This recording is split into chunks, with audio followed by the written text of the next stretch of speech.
آقای عطاران یه شبی اومد خونه ما، گفت آقا یه نقشه میخوام بازی کنیم. گفتم چیه؟ گفت مامان منو بازی کنیم.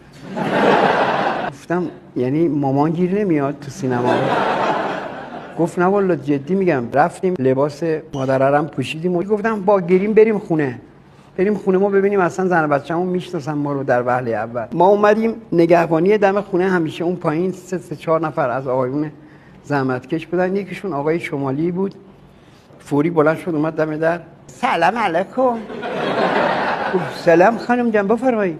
گفتم من عمه آقای عبدی هستم، شنیدم این ساختمان زندگانی میکنه، اونو به من نشان بده. گفت بفرمایید من شما رو راهنمایی میکنم. آورد در خونه زنگ زدم، خانم عبدی عمه آقای عبدی تشریف آوردن. به اینجا تموم نمیشه، حالا به جای باریک میرسه. صبح زنم هم میاد پایین شیر بگیره از سوپر پایینیه، شمالیه میدوه دنبالش. خانم عبدی شما خبر داری یه 2 سال خانم من فوت کرده؟ میگه خدا بیامرزه، حالا چیکار کنیم؟ این عمه آقای عبدی مجرد نبود؟ زنم به من گفتم زودتر اینجا رو ترک کن.